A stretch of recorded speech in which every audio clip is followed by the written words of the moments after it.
존경하는 200만 도민 여러분, 그리고 오늘 도정 질문을 할 수 있도록 배려해 주신 서동욱 의장님과 김태균 정경선 부의장님, 그리고 선배 동료 의원님 여러분, 안녕하십니까? 목포 출신 박문옥 의원입니다.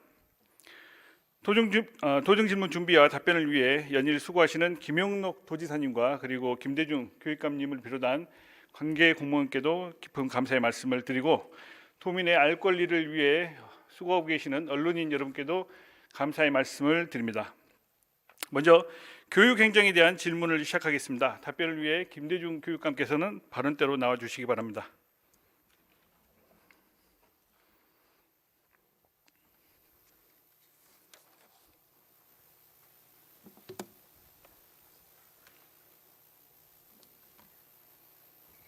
점심은 맛있게 드셨습니까? 예, 맛있게 먹었습니다. 예, 메뉴는 뭘로 드셨습니까? 예, 만 원 상당의 홍어액국 먹었습니다. 네, 잘하셨습니다.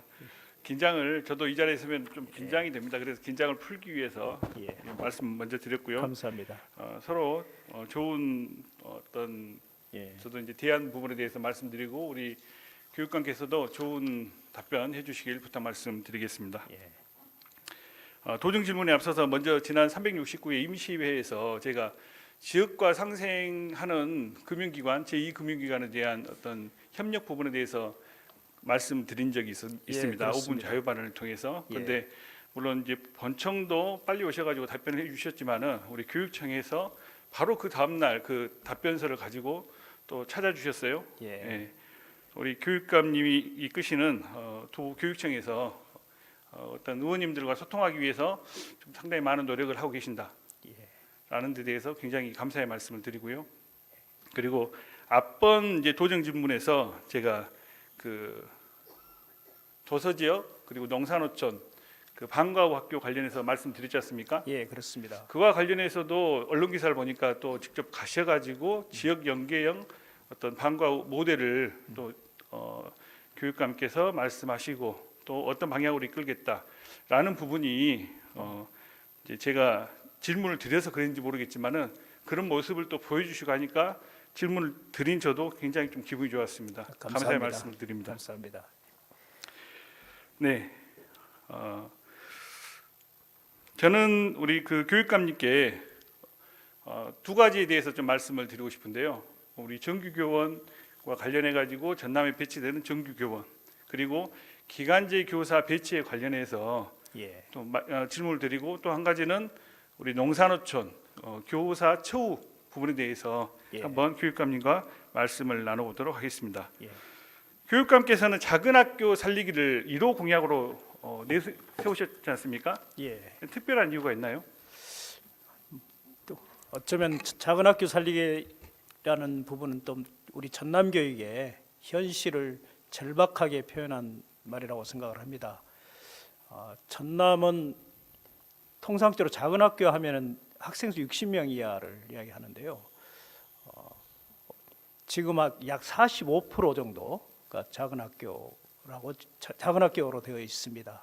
그런데 이 작은 학교는 이제 이대로 두면 계속 소멸의 위험을 감수해야 됩니다. 학교가 소멸하면 마을도 사라지고 또 우리가 걱정하고 있는 지역이 소멸되는 문제여서 어떻게든 작은 학교를 살려야 되겠다. 그러려면은 작은 학교가 가지고 있는 장점을 잘 활용을 해야 되겠다 이런 생각에서 그 작은 학교 살리기라는 것을 제1호 공약으로 세웠습니다. 작은 학교가 갖고 있는 여러 가지 어려움도 있지만 갖고 있는 장점은 학생 수가 적기 때문에 학생 수를 좀 더 우리가 교육적 콘텐츠만 잘 준비하면 질 높은 맞춤형 교육을 할 수가 있습니다. 그리고 학교가 너무 적어서, 학생 수가 적어서 생기는 여러 가지 학생들의 공동체 또 여러 가지 활동의 문제는 우리가 얼마든지 교육과 과정을 바꿔내서, 또 아무리 섬이나 그 어떤 면지역이라 하더라도 일주일에 한두 번 정도 함께 모여서 진행하는 교육과정이, 공동 교육과정이 있다면 얼마든지 보완할 수 있다는 생각을 갖고 있습니다. 그래서 네. 작은 학교 살리기를 제가 가장 중요한 정책적 목표로 우리 민선 4기 교육청이 추진하고 있습니다. 네, 교육감님께서 말씀하시는 작은 학교 살리기가 어떻게 보면 우리 전라남도에서 정말 그 인구 소멸도 막고 그리고 지방의 인구가 유출되지 않게 하는 그런 방안이 될 수 있습니다. 예. 교육 여건이 안 좋기 때문에 지역을 떠나는 분들이 굉장히 많이 계시거든요. 네. 그런데 이제 그런 부분에 대해서도 굉장히 관심을 가져주셔서 저는 상당히 이제 옳은 방향이다라는 생각을 가지고 있고요. 그와 관련해서 요즘 뭐 폐교 위기에 처한 그런 학교들이 우리 교육감님이나 교육가족 여러분들의 어떤 노력의 결실로 또 그 학교가 다시 개교를 하는 그러한 현상들도 언론을 통해서 좀 종종 나오고 있는데 예. 상당히 좀 좋은 방향으로 가고 있다 생각하고요. 그 부분에 대해서 더 많은 노력을 좀 해주시길 부탁드리겠습니다. 예. 먼저 표를 보겠습니다. 전라남도는 타 시도에 비해서 육아급 이하의 소규모 학교가 굉장히 많이 있습니다. 전라남도에 약 300여 개의 소규모 학교가 있고요.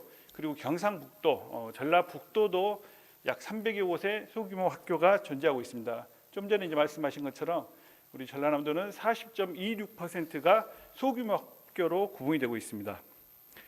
윤석열 정부에서는 정규 교원 감축을 발표하고 부족한 교원을 기간제 교사로 충원한다고 그렇게 발표를 했습니다. 그러면서 소규모 학교가 많은 우리 전라남도가 가장 많은 영향을 받을 수밖에 없는데요. 다음 표를 보겠습니다. 제가 넘길게요. 표를 보시면은 초등학교 같은 경우에는 21년, 22년 이제 소폭 증가를 했지만 교원 수가요. 23년에는 마이너스 51명, 그리고 이제 중등, 중학교하고 고등학교의 경우를 보면은 올해 271명, 약 4.5%나 감소를 했어요. 굉장히 많은 수가 감소를 했는데요. 제가 이제 오늘 교육감님께 이제 말씀을 제안을 한번 해보고 싶은 것은 정부 정책에 반해서 우리 그 전라남도가 독자적으로 정규 교원 수를 늘릴 수는 없습니다. 그렇습니다. 그렇죠? 네. 예. 근데 교육감님께서 가지고 있는 이 권한을 잘 활용을 해서 조금 전에 말씀하신 작은 학교 살리기, 소규모 학교 그런 학교들이 잘 돼야지만 우리 전라남도가 공동으로 같이 발전할 수 있기 때문에 전라남도에 맞는 전남형 교사 배정 아니면 교사 수급 방안에 대해서 한번 고민을 해보려고 그래요. 예. 전라남도의 기간제 교사 배정 현황을 한번 보시겠습니다. 농촌 지역인 9개 군의 경우에는 올해 77명의 기간제 교사가 배정이 됐고요. 그리고 도서 지역 공, 완도, 진도, 신안의 경우에는 46명, 그리고 이제 시 단위 그리고 시 인근 지역에는 약 76명의 기간제 교사가 배정이 되었습니다. 초등학교 경우도 마찬가지지만 특히 이제 중등 공립 중고등학교의 경우 3학년만 있기 때문에 정부에서 정한 3에서 7학급 이하의 어떤 소규모 학교에 들 가능성이 우리 전남의 경우에는 상당히 많이 있고요. 당연히 교원 정규교사 배정에 있어서 불이익을 받을 수밖에 없는 어떤 그러한 상황에 처해 있습니다. 예. 당연히 이제 온전한 교육을 바라는 농산어촌 지역의 주민들은 불만을 가질 수밖에 없겠죠. 현장에서는 그런 혹시 불만의 목소리가 없나요? 많이 있습니다. 예. 다음 전남일보 기사를 보겠습니다. 전남일보 홍일갑 기자님께서 얼마 전에 기사를 쓰셨더라고요. 2023년 신학기가 시작된 지 22일이 지났지만 신앙교육지원청 소속 학교 중 아직 기간제 교사 채용이 안 된 학교가 있음. 그리고 인력 충원 힘들 뿐더러 신청자가 없어 학교에서 직접 채용하거나 합격을 하고도 임용을 포기하는 사례도 있고요. 그리고 이제 면접 미응시 정원 미달 그리고 도서 지역의 좀 어려운 사정에 대해서 기사를 쓴 것을 본 적이 있습니다.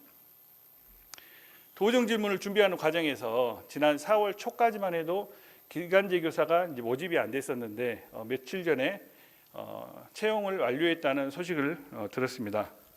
한 달 이상 이제 교사 수급이 안 되고 있었던 상황이거든요. 그런데 앞서 이제 표에서 이제 보셨듯이 정규 교원의 경우 중등 학교의 경우 271명 그리고 초등학교는 51명이 이렇게 감축되었는데 이렇게 되면은 학교 현장에서도 상당히 애로사항이 많을 것 같아요. 어떻습니까, 학교는?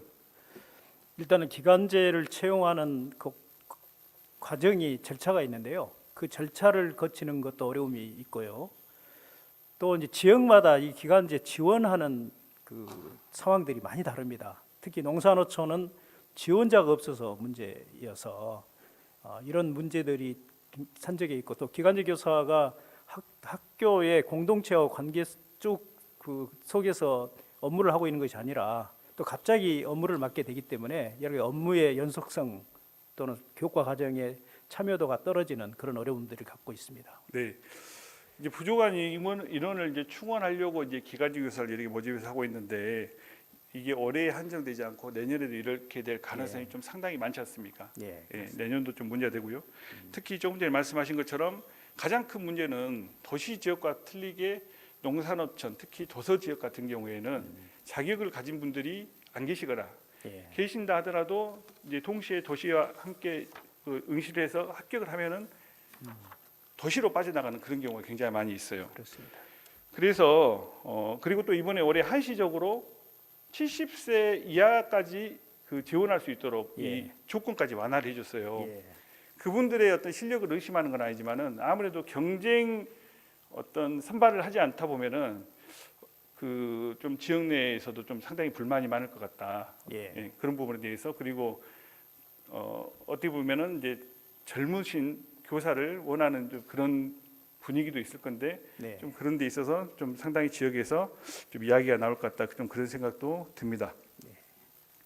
그래서 오늘 교육감님께 이 부분에 대해서 좀 제안을 드리고 싶은 게 정규 교원은 교육부에서 배정을 해줍니다. 정원수는요. 예. 그렇다면은 기간제 교사를 모집하기 쉬운 도시를 우선적으로 기간제 교사로 배정을 하고 그리고 교육 기회의 균등한 어떤 제공을 위해서 시골 학교, 농산어촌 그리고 도서 지역에 대해서는 그 정규 교원을 우선적으로 배정하고 그리고 도시 학교에 기간제 교사를 배치하면은 이런 문제가 좀 해결이 될 것 같아서 이 부분에 대해서 한번 제안을 한번 드리고 싶거든요. 예. 존경하는 박문호 의원님께서 학교 현장까지 아주 도서 지역까지 다 환하게 보고 제가 계셔서 감사합니다. 고향이 섬이라서 그렇습니다. 그렇습니까? 예, 적극적으로 공감을 합니다. 그래서 지금 저희들이 여러 가지 인사 규정이 있습니다만은 이런 그 허용된 인사 규정 속에서 가급적 우리 박문호 의원님께서 제안해 주는 것처럼 신규 교원들은 기간제 채용이 어려운 그 농산어촌을 우선적으로 배치하고 기간제 채용이 용이한 도서 지역을 기간제 채용으로 할 수 있도록 그렇게 적극 추진하겠습니다. 네, 실제 이제 이제 시골 같은 경우에는 조금 전에 말씀하신 것처럼 그런 부분들이 잘 우리 교육청에서 이제 소규모 학교에 대한 배려가 있어야 된다. 그러한 배려가 있어야지만이 주민들이 교육에 대한 불안감을 가지지 않고 그리고 학부모들도 정말 좋은 교육 환경에서 우리 아이들이 클 수 있구나라는 안심을 하게 된다고 생각합니다. 그리고 예. 아까 맨 처음 우리 김대중 교육감님께서 말씀하신 것처럼 작은 학교의 강점을 살릴 수 있는 그러한 교육 환경을 만들어주기 위해서는 어떻게 보면 전문성을 갖춘 어떤 예를 들어서 정규 교원이 어떤 공백이 생기지 않게끔 그런 것들을 없애주고 그리고 다른 교육 프로그램들이 또 받쳐줬을 때 충분히 가능하다고 생각하기 때문에 그런 교육감께서 앞으로 그 부분에 대해서는 좀 신경을 각별히 써주시기를 부탁 말씀드립니다. 예, 그렇게 하겠습니다. 네. 그리고 우리 농산어촌 그리고 도서 지역에 근무하시는 이제 교원들의 어떤 이제 그 처우 관련해서 제가 교육감님께 좀 몇 가지 좀 말씀을 드리고 싶은 게 도서학교를 좀 중심으로 해서 말씀을 드리겠습니다. 전에는 이제 시골 학교 그리고 도서학교를 다녀와야지 인센티브라든가 이런 데서 유리한 점수를 배정받기 때문에 중등학교 선생님들, 초등학교는 좀 그렇지가 않은데 중등학교 선생님들 같은 경우에는 상당히 섬으로 가시려고 했어요. 그런데 최근에는 장성훈 교육감님께서 이제 제도를 좀 바꾸셨어요. 그 입학 전담 교사 그러니까 고3 수험생을 이제 고3 담임을 맡은 경우에는 동등한 인센티브를 주고 있습니다. 그러다 보니까 그 시험을 오히려 기피하는 경향이 좀 많이 생기고 있거든요. 그래서 이 부분에 대해서도 한번 좀 고민을 해봤으면 좋겠고요. 그리고 인사 제도에 있어서는 우리 성 같은 경우에는 부부 교원이 실제 사례가 연륙이 되지 않는 학교로 배치되는 경우가 있습니다. 예, 교육감께서도 알고 계시죠? 그렇습니다. 이 부분도 어떻게 보면은 배려 차원에서 좀 신경을 써야 되는데 수년째 계속 그 부부의 발령지를 예. 다르게 하고 있어요. 그래서 저 부분도 좀 신경을 써줬으면 좋겠고요. 그리고 정규 이제 교과 전담 교사가 부족한 것은 도시도 마찬가지입니다. 그렇습니다. 그러다 보니까 예를 들어서 전에는 이제 한문을 가르치시던 분이 뭐 기술도 가르치고 뭐 가정도 가르치시고 아니면 수학 선생님이 어떤 저기 뭐죠 그 예체능 체육도 가르치시고 이런 경우 많이 있었는데 예, 특히 시골 학교 같은 경우에 이런 경우가 좀 많이 있습니다. 이 그렇습니다. 세 가지에 대해서 먼저 교육감께서 좀 한번 말씀을 해주시고 넘어갔으면 좋겠어요. 예, 먼저 인사 그 제도의 문제인데요. 아마 전라남도 교육청이 전국에서 가장 인사행정을 하기 가장 어려운 곳일 겁니다. 대부분 인사라는 게 이제 연공서열에 의해서 임지가 결정되는 경우가 많은데요. 지금 전남은 농산어촌과 도시가 함께 그 공존하기 때문에 인사행정하기가 굉장히 어렵습니다. 그런데 이제 이런 문제들이 생기는 거죠. 아까 박문호 의원님께서 지적했던 그런 문제들이 생깁니다. 특히 가장 어려운 것은 도서 지역 근무한 교사들이다 인센티브가 굉장히 부족하다는 그 말씀을 지적을 해주셨는데 실질적으로 이것을 그 개선하려고 어느 정도 폭으로 개선할지는 아직 결정이 안 됐습니다만은 그 지금 준비를 하고 있다는 말씀을 드립니다. 그리고 그 자녀 동반을 해서 그 오는 여기 정주하면서 하시는 교사분들에 대해서 여러 정주 여건 그러니까 대부분 교사의 그 이제 그렇죠, 관사도 관사. 네. 이게 가족이 정주할 수 있는 관사들을 좀 확충을 해가지고 가족이 같이 와서 살 수 있는 여건을 마련해야 된다 하는 것들을 준비를 하고 있습니다. 그리고 지금 대부분 관사를 확충하려고 할 때 앞으로 예견되는 학생 수 감소, 그다음에 교사 수 감소되지 않겠습니까? 그러다 보니까 그걸 예측하다 보면은 지금 당장의 관사를 확충하기 어렵습니다. 그래서 이번 민선 4기 들어와서는 예를 들어서 한 지역에 관사가 한 40개가 필요하다. 그러면 한 20개는 아까 말했던 여러 다양한 형태의 관사를 짓고 나머지 한 20개는 모듈 주택으로 좀 제공을 해서 변동이 있을 때마다 옮겨 다닐 수 있는 거거든요. 그런 식으로 좀 풀어보자 하고 준비를 하고 있고 또 아까 말씀드렸던 그 부부 교원에 대한 그 배려 문제 이런 문제는 인사 규정에 의해서 그냥 이렇게 컴퓨터로 인사를 하는 게 우리 전라남도에 워낙 숫자가 많기 때문에 그런 시스템인데 이런 부분들은 사전에 조사를 해서 좀 그렇다고 세심하게 하도록 예를 들어서 하겠습니다. 남편은 비금이 있고 예, 사모님은 부인 이제 다른 이제 그 부인은 예를 들어서 뭐 암태에 계시고 이러면은 배편도 없고 실질적으로 이상 가족을 만드는 거거든요. 예. 바람 불면 일주일에 한 번씩 또 만나기 힘듭니다. 아마 사전에 이런 여러 가지 그 요구나 이런 것들을 받기는 받을 겁니다만 좀 부족했던 것 같습니다. 더 세심하게 살펴서 배려하도록 하겠습니다. 그리고 이제 겸임교원 같은 경우에도 예를 들어서 그 교사 수가 부족하기 때문에 이제 특정 섬에서 수학을 가르치고 있는데 네. 그 옆에 연륙이 안 된 학교로 겸임 근무를 하게끔 배정을 하는 경우도 예. 우리 전라남도에 여러 곳이 있더라고요. 예. 이 부분에 대해서도 결국에는 섬이라는 특성상 바람이 불거나 그러면은 옮겨갈 수 없거든요. 그렇기 때문에 어떤 교육복지, 동등한 교육 서비스를 제공한다는 차원에서 이 부분도 좀 신경을 쓰셔야 될 것 같아요. 예. 아까 말씀드렸듯이 그 여러 가지 지금 교육 환경이 어려워가지고 한 교사가 순회하면서 여러 과목을 하는 경우가 있습니다. 또 그런 걸 상치 교사라고 하는 한 학교에서도 그런 경우가 있고요.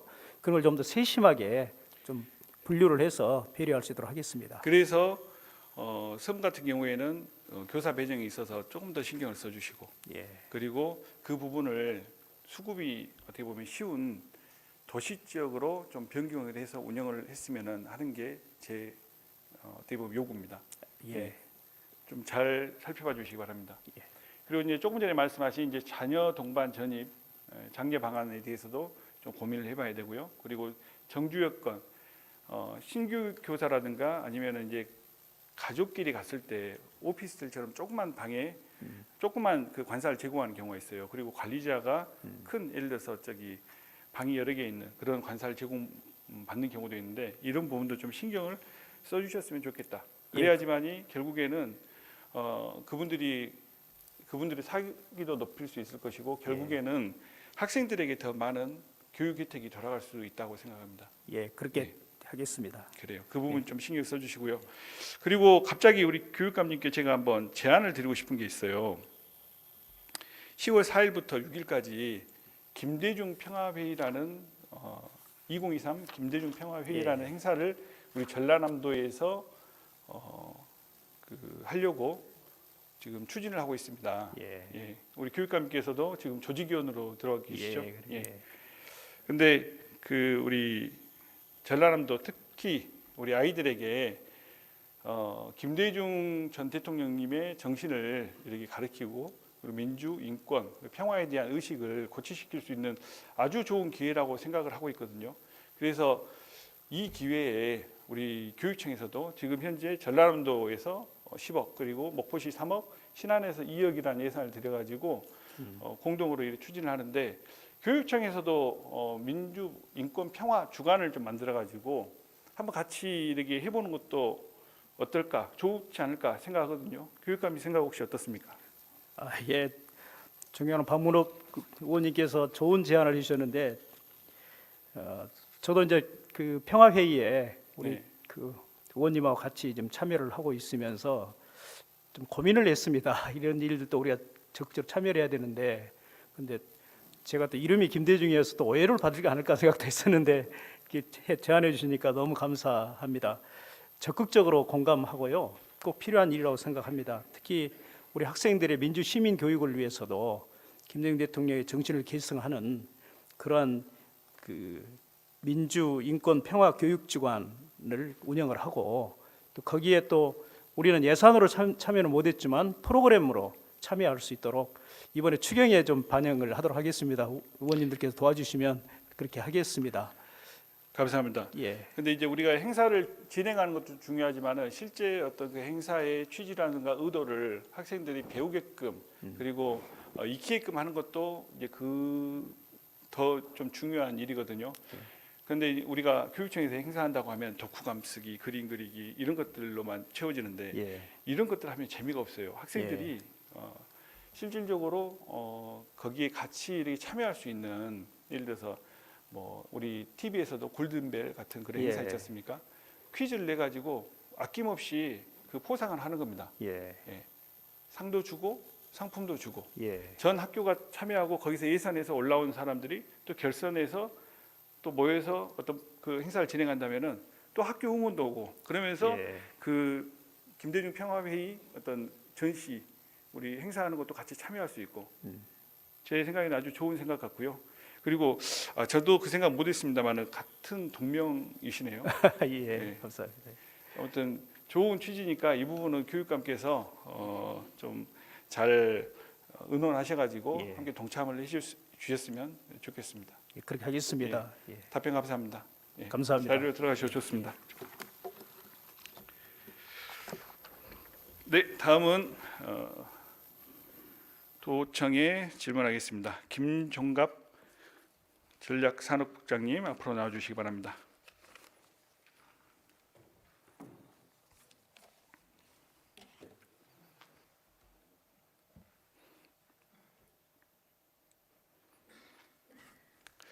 전략산업국장 김종갑입니다. 네, 우리 전라남도의 미래 성장 발전을 위해서 항상 노력하고 계시는 우리 국장님께 진심으로 감사의 말씀을 먼저 드립니다. 감사합니다. 네.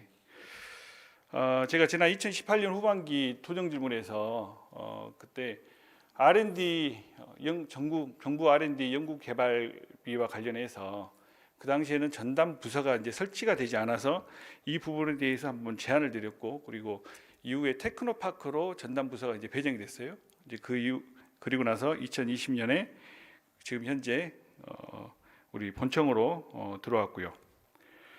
그러면서 굉장히 많은 활동을 우리 연구 바이오 산업과에서 활동을 해 주시고 계시는데, 저는 이제 R&D 연구개발 예산 같은 경우에는 우리 그 전라남도가 앞으로 먹고 살 수 있는 미래 산업, 미래 먹거리를 발굴한다는 차원에서 그 예산이 굉장히 중요하다라는 생각을 가지고 있습니다. 그래가지고 제안을 드렸는데 예. 오히려 예산 확보액이 그때보다 좀 줄어들고 있어요. 예. 예, 보니까 과기부에서 이제 발간한 이제 최근 통계를 보니까 우리 전라남도가 전국 광역 지자체 중에서 올해 작년에 재작년이네요. 21년도 총 확보한 금액이 3,654억 원. 근데 당시 R&D 예산 규모는 약 25조 원 정도였죠. 예, 비중으로 보면 너무 작습니다. 1.37%. 표를 한번 보시겠습니다.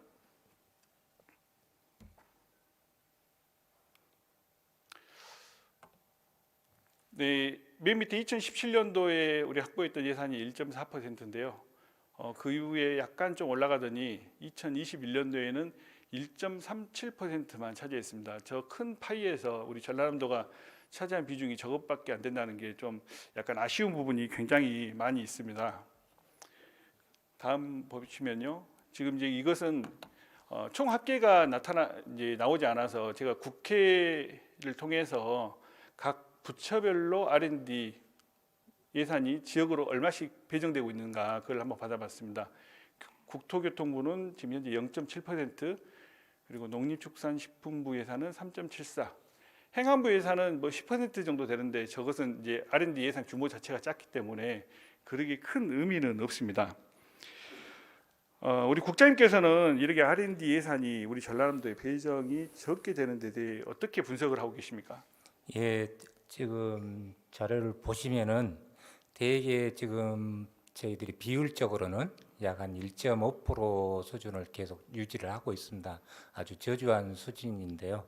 예, 신규 사업이 얼마만큼 확보가 되느냐, 또 기존에 있던 사업들이 또 마무리되는 시점에서 약간의 등락폭은 있습니다만 저희 정부 예산의 비중에서 약 한 1.5% 정도를 차지하고 있다고 말씀드릴 수 있겠고요. 이런 현상은 아무래도 국가 출연 연구기관이나 각종 연구기관이 수도권이나 대전 지역에 집적화되어 있다 보니까 그런 중심으로 국가 R&D 예산이 집중적으로 이제 배당이 되다 보니까는 그 부분에서 상대적으로 취약한 저희 전남뿐만 아니고 다른 지방 거의 비슷한 수준으로 아주 열악한 R&D 예산을 지원받고 있는 수준입니다.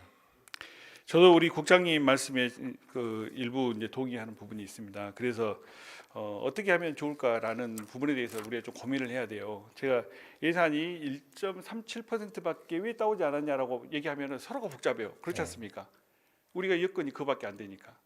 그래서 우리 전략산업국에서도 여러 가지 이제 제안을 이제 같이 의논을 하면서 좀 같이 이야기를 하고 했는데, 이제 대형 연구 시설 및 뭐 정부 출연 기관 유치, 그리고 이제 중대형 R&D 사업 기획 및 R&D 공모 사업에 집중 대응하겠다, 이런 답변을 주셨는데, 이걸로는 우리가 현실적으로 지금까지 봐왔듯이 경험이 그렇지 않습니까? 이것을 우리가 좀 있으면 한전공대가 이제 본격적으로 이제 그 어떤 연구 인력 인프라가 확충이 되면서 거기서도 뭐 받을 수도 있고요. 따로 이제 정부 출연 연구 기관을 또 이렇게 들여와서도 할 수 있지만은, 제가 국장님께 이제 제안을 드리고 싶은 것은 이겁니다. 실제 우리 기업들이 그리고 연구소가 우리 지역에 있는 그런 시설들이 정부 예산을 어떤 이제 받기가, 아까 이제 그런 부족한 인프라 부족으로 해서 굉장히 어렵다는 말씀하셨잖아요. 그렇다면 우리 전라남도에서 이런 연구 인프라를 좀 키워볼 수는 없을까? 정부 예산이 639조 원이지 않습니까? 639조 원 올해 예산이요. 근데 정부 R&D 예산은 30조 원 정도 됩니다. 전체 이제 퍼센트를 나누면 약 한 4.7%? 그 정도 나오겠죠. 그렇다면 우리 10조 원 규모의 전라남도 예산에서 전라남도가 직접 R&D 수행을 위해서 배정한 예산은 얼마 정도 된가? 이걸 한번 봤더니 약 150억 정도 이렇게 되거든요. 맞습니까? 저희들이 지금 뭐 매칭하는 거 외에도 자체 예산으로 1년에 약 한 476억 원 정도. 거기서 이제 연구 예. 개발비만 하면은 150억 원 정도 됩니다. 그렇지 않습니까? 예. 이제 그렇다면은 이것은 우리 전라남도 예산에서 차지하는 비중이 0.15%, 예, 대략 그 정도 나오거든요. 연구 개발비를 시도에서 좀 추진해 가지고 어떤 효용성이 있을까라고 오히려 되물을 수 있지만은, 근데 저는 저런 예산을 확보하기 위해서 우리 전라남도가 이런 노력조차 하지 않으면은 10년 후에도 결국에는 저 퍼센트를 벗어날 수가 없어요. 우리는 항상 1.5% 밑에서 놀아야 돼요. 그래서 지금부터라도 우리 전라남도에서 우리 전남의 뿌리 산업으로 육성할 수 있는 그러한 기업체, 연구소, 그러한 연구 성과물들을 공모해서 한번 받아봤으면 좋겠거든요. 그리고 네. 그 회사 그리고 연구소에 대해서 조금이라도 더 투자해서 지금처럼 저 150억이 아닌 우리 전라남도 예산의 뭐 예를 들어서 최소 0.5%라든가 아니면 1% 가까이를 투자해서라도 이런 관련 산업을 키웠으면 하는 게 제 생각입니다. 안타깝지 않습니까? 저 예. 의원님 말씀에 전적으로 공감하고요. 앞에 슬라이드 이전 슬라이드에서 보시면은 확인이 되겠습니다만은 지금 민선 7기 들어서 지금 그 금액이 R&D 예산이 약 한 1,000억 원 이상 늘었습니다. 지금 그것은 저희 도에서 엄청나게 그 R&D 확충을 위해서 노력을 하고 있고, 지난 그 방사능 가속기 유치할 때 그때의 그 교훈을 삼아서 지금 현재 저희들이 그 초강력 레이저 연구센터나 또 요 인공태양 공학 연구소를 유치를 하려고 하는 이유가 어떤 지속 가능한 R&D 기반을 만들어서 계속적으로 그 기업하고 연구기관이 와서 R&D 예산을 지원받아서 R&D를 할 수 있는 기반 확충을 위해서 저희들이 노력을 하고 있고요. 또 방금 말씀하신 뿌리 산업, 그 중소기업에 대한 R&D도 그렇게 규모는 크지 않습니다만은 저희들이 도비로 순도비 사업으로 해서 1년에 총해서 한 40억 정도에서 테크노파크 통해서 우수한 기업을 공모를 해서 그렇게 1년에 한 1억에서 2억 정도씩 지원을 해주고 해오고 있고요. 이것도 지금 금액을 계속 확대를 지금 해 나가고 있습니다. 그리고 지금 가장 저희들이 취약했던 정부 출연 연구기관이나 각종 연구기관도 지금 현재 약간 정부 출연 연구기관은 한 3개 정도, 최근에는 화학연구원 분원을 유치를 했고, 또 지금 대형 R&D 시설과 관련해서 핵융합연구소나 또 생산기술연구소도 지금 유치를 진행 중에 있습니다. 해서 제가 이제 국장님께서 예. 말씀하신 그 부분에 대해서 충분히 국장님의 의도도 알고, 그리고 전라남도에서 그만큼 일을 열심히 하고 있다는 부분에 대해서도 적극적으로 동감을 합니다.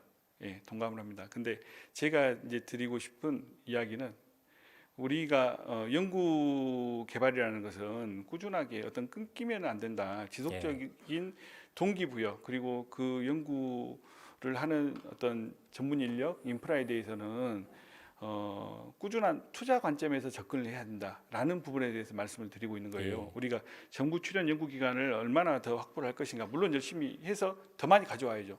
근데 이거와 별개로 우리 도에서 더 많은 예산을 배정을 해서 한번 해보자라는 겁니다. 예. 그래서 그 부분에 대해서도 이제 이 토정 질문을 준비하면서 집행부하고 많은 이제 이야기를 했는데, 좀 저는 상당히 공감이 좀 소통이 잘 됐다고 생각을 하거든요. 예. 그래서 이 자리에서는 그 방향성에 대해서 우리 국장님께서 좀 답변을 주시고, 앞으로 계획을 어떻게 그쪽으로 어느 정도 규모로 좀 키워보겠다라는 부분에 대한 답변을 좀 요구하고 있는 거예요. 예. 의원님 지적해 주신 내용에 전적으로 공감하고, 저희들 지사님이나 저희 정무부지사님도 R&D 중요성에 대해서 매번 강조를 해 주시고 있고, 또 저희들도 그 R&D가 있어야지만이 기업이 그 지원을 받고 들어오고 기본 기업이 들어오기 위한 하나의 필수적인 상황인 걸 잘 알고 있습니다. 해서 R&D 예산을 계속적으로 확충하도록 또 자체 국가 예산도 확충하는 것도 중요하지만 자체 R&D도 저희들이 활성화시킬 수 있도록 그렇게 계속 노력해 나가도록 하겠습니다. 그래요. 그 부분은 저도 관심 있게 지켜보면서 예. 지속적으로 자료도 좀 제가 받아보고 하겠습니다. 우리가 옛말에 그런 말이 있죠. 감나무 밑에서 감이 떨어지기만 기다리는 것이 아니라 지금 현재 이렇게 가는 것은 갑자기 어느 날 뚝딱 우리 전라남도 예산이 더 많은 비중으로 가져오기를 기대하는 것밖에 안 돼요. 예. 예, 그래서 선제적으로 전라남도에서 지금처럼 이런 소규모로 받는 이 상황을 극복하기 위해서, 타개하기 위해서 정말 직접 올라가서 감을 따는 노력이 필요하다라는 부분에 대해서 설명을 드리는 거니까요. 예. 이 부분에 대해서는 우리 국장님께서 좀 앞으로 잘 추진하면서 같이 좀 의논하시게요. 예. 그리고 더 발전시켜 주십시오. 네, 그렇게 하겠습니다. 그래요. 알겠습니다. 국장님 수고하셨습니다. 다음 자치행정국에 묻겠습니다. 박연식 국장님 앞으로 나와주시기 바랍니다.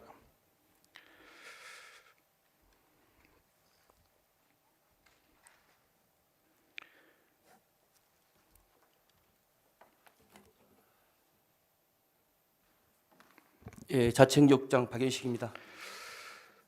질문을 일단 질문은 조금 있다 하고요. 제가 좀 원고를 읽도록 하겠습니다. 우리 집행부와 도정집을 준비하면서 좀 많은 이야기를 했습니다. 김영록 지사님께서 공약으로 동부지역본부 확대 운영에 대해서 말씀하셨기 때문에 1년간 굉장히 많은 준비가 있었을 걸로 생각하고 좀 이야기를 했는데 실제 좀 그렇지 않았다는 것을 대화 과정에서 좀 알게 됐고요. 저는 이제 솔직히 말씀드리면은 우리 도본청의 실국 분리에 대해서는 좀 부정적인 시각을 가지고 있었다는 것을 의원님께도 먼저 말씀을 드립니다.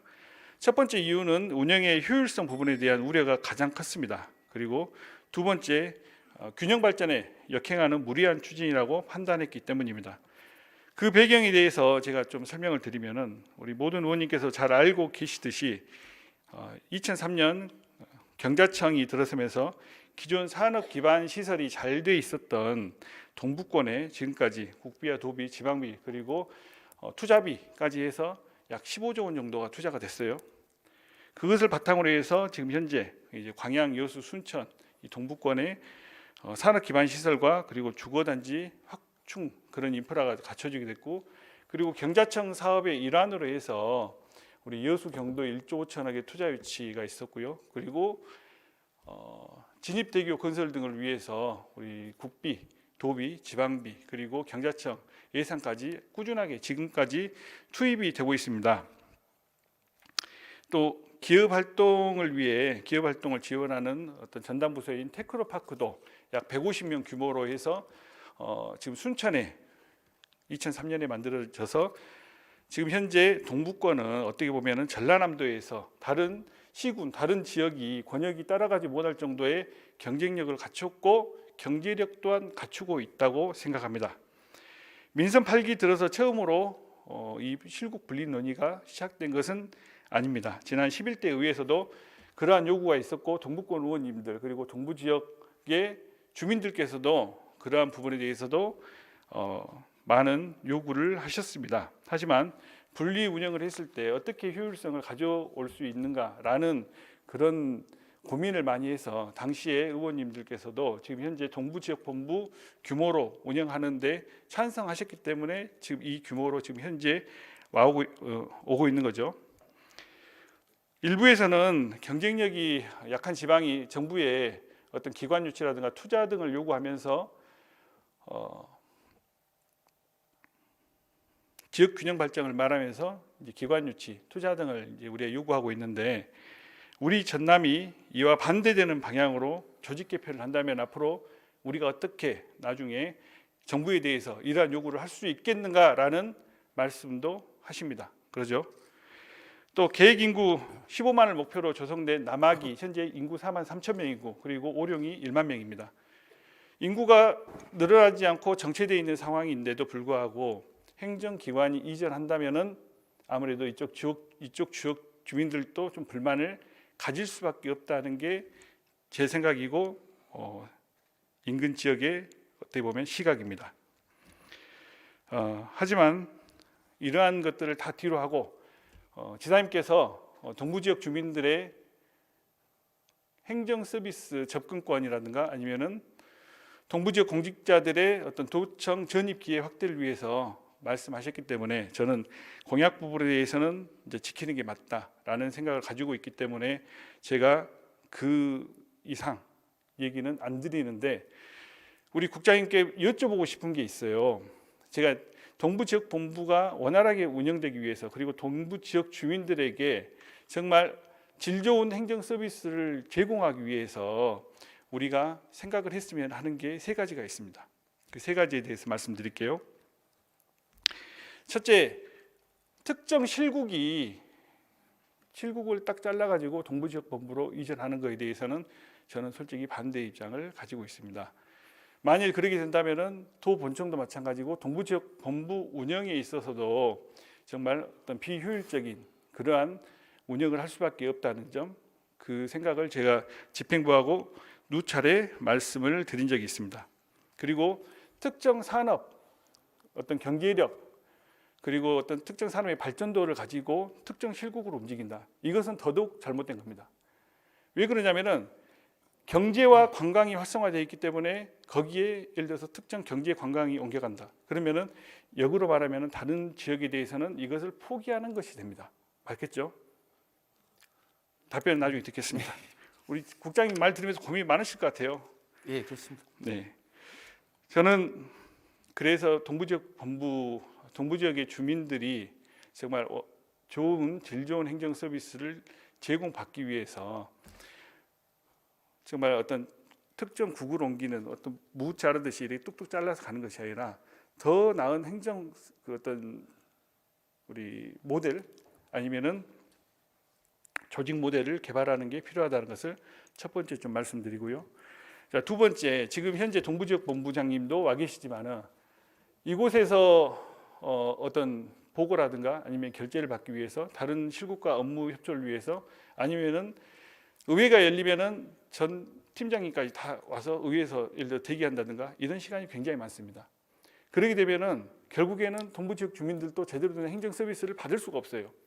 그래서 고민을 한번 해보자는 게 이러한 뭐 화상회의든 아니면 우리 유선으로 하지만은 더 나은 방안에 대해서도 고민을 한 다음에 그 다음에 그 방향 그 고민을 해서 도출된 결과물을 가지고 옮겨도 늦지 않다라는 부분에 대해서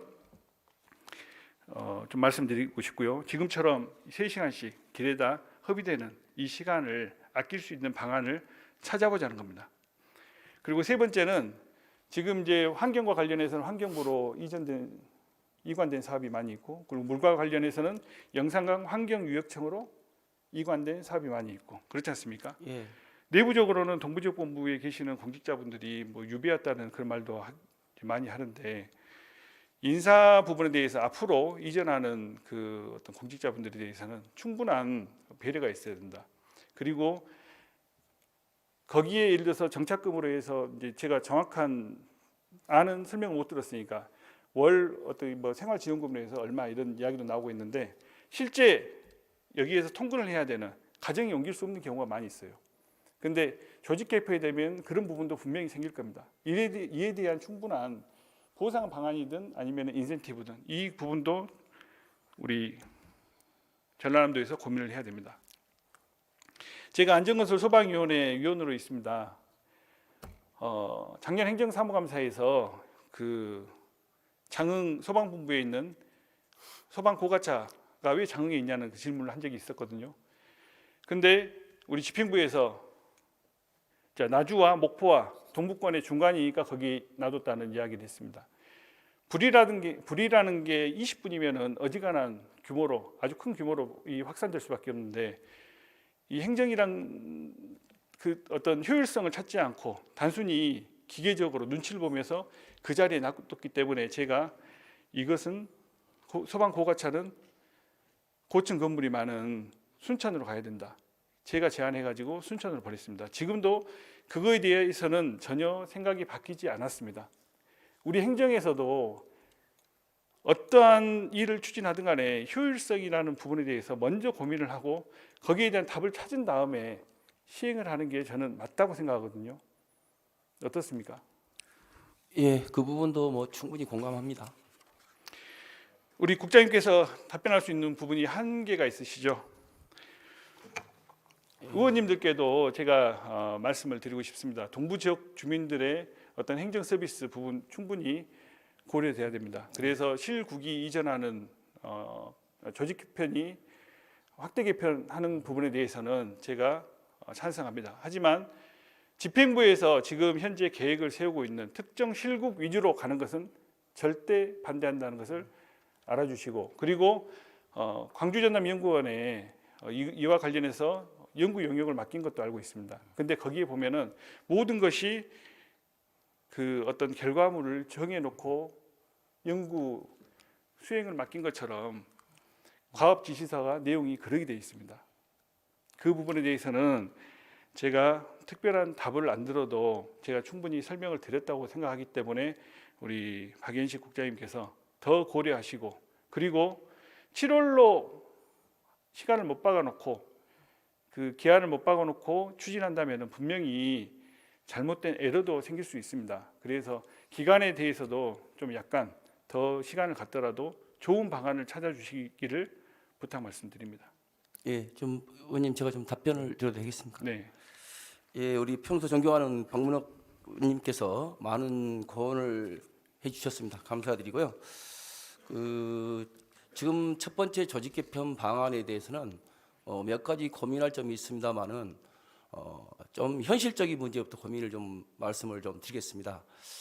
지금 현재 조직 개편에서 가장 큰 부분은 동부청사에 실질적으로 수용할 수 있는 인원 부분이 현실적인 제약이 있습니다. 약 310여 명 정도. 두 번째, 이제 현 정부 기조상에 인력 증원은 안 됩니다. 인력 증원이 안 되다 보니까 인력 현 정원 내에서 조직 개편을 해야 되고, 그 다음에 이제 또 인력 재배치를 통해서 모든 걸 해결하라 하는 그런 세 가지 큰 틀에서 있고요. 이제 두 번째는 이제 이 전남의 전체적인 발전과 중앙 정부의 정책 방향, 그 다음에 우리 또 지사님께서나 그리고 우리 전남의 미래 100년 대계를 위한 이런 방향까지 전체적인 걸 보고 조직 개편이 돼야 된다고 생각을 하고 있습니다. 단지 동부 청사로 몇 개국을 가냐 이런 부분도 있지만은 전체적인 틀 내에서 조직이 어떻게 하면 효율적으로 움직일 수 있는가, 그리고 동부 청사에 나가는 이론까지 이런 부분이 전반적으로 다 고려돼서 이번 조직 개편을 좀 준비 중에 있다는 말씀을 드리겠습니다. 이제 조직 개편에서 지사님께서도 말씀을 많이 하셨고요. 그렇지만 여러 의원님들께서 말씀하시고, 특별히 완벽히 모든 사람을 만족시키는 조직 개편이 있다면은 저도 좋겠습니다만은 어떤 형태의 조직 개편에서는 아쉬운 부분도 있을 거고요. 충분히 또 좋은 부분도 있고, 그래서 이런 부분을 저희들이 잘 담아서 앞으로 의회에 설명을 드리겠습니다. 두 번째는 이제 그 행정의 효율성이나 이런 부분에 대해서도 어떤 부분에 대해서는 우리 도의 총괄적으로 정책을 봐야 될 부분이 있습니다. 이런 부분은 또 이 실국장들이 다 모여서 대응을 해야 되고요. 어떤 부분 간단한 민원성인 부분은 스마트워크 시스템을 통해서 언제든지 전자결제를 통해서 가능한 부분. 그래서 효율성을 강조하는 부분과 이제 통합적으로 도 전체를 봐야 될 부분까지 고민을 해야 된다라는 말씀을 드리겠습니다.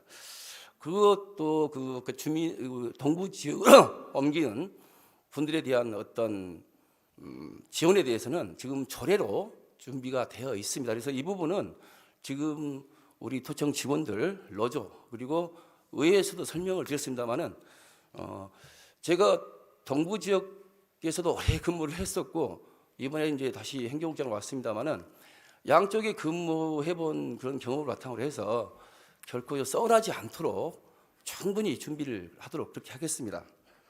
네, 답변 다 끝나셨죠? 예. 네.